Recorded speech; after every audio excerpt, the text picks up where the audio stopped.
Patrice Mangin, directeur général du Centre intégré en pâte et papier et professeur à l'Université du Québec à Trois-Rivières. Oui. Et puis, qu'est-ce que le bioraffinage? Bioraffinage, c'est exactement comme le raffinage pétrolier, sauf qu'au lieu de raffiner du pétrole, on raffine de la biomasse et en ce qui nous concerne, de la biomasse forestière. Oui. Quels produits finaux on peut arriver à la... Exactement tous les produits qu'on a du raffinage du pétrole, on peut les faire à partir de la biomasse, en commençant par les diesels, les essences, les produits chimiques, les plastiques, etc. Donc c'est vraiment la voie du futur à ce niveau-là. OK. Fait que c'est le même genre, c'est exactement le même genre de raffinage qui se fait avec le pétrole, mais avec du biologique. Voilà, d'une manière simple, sans être simpliste, c'est exactement ça. OK, très bien. Puis, il y a un projet de bioraffinage, de bioraffinerie à La Tuque. Est-ce que vous pouvez nous en parler un petit peu? De fait, on démarre, on fait ça par étapes. Installer une bioraffinerie greenfield, comme on dit, en partant de zéro, serait des investissements extrêmement élevés, de l'ordre de quelques centaines de millions. Donc on commence petit par l'étape de densification de la biomasse pour faire de l'huile qu'on va brûler dans les chaudières institutionnelles de la ville de La Tuque. Puis pourquoi on veut densifier la biomasse? Parce que ça coûte moins cher de ramener, je dirais, de l'énergie densifiée.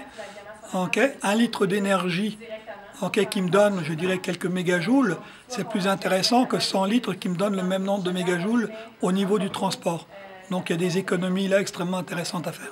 Oui. Puis quels bénéfices, quels avantages des communautés forestières peuvent tirer de ces projets-là? Cette biomasse, pour l'instant, elle reste sur les bords des sentiers forestiers en andin, donc elle ne se dégrade même pas.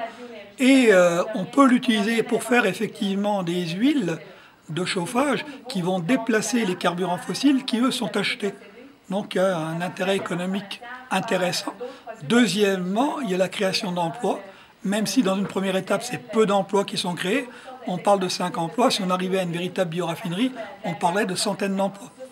Ça, c'est toujours dans un contexte d'indépendance énergétique. C'est pour remplacer le pétrole, ce contexte-là. Absolument. Et de toute façon, on sait très bien qu'on n'aura pas le choix de remplacer progressivement le pétrole, ne serait-ce que pour des considérations environnementales. Comme je l'avais dit ce matin, si on veut maintenir, je dirais, le réchauffement climatique à 2 degrés Celsius, il faut réduire de fait de 50% l'utilisation des carburants fossiles et une solution de remplacement, c'est des carburants à base de biomasse.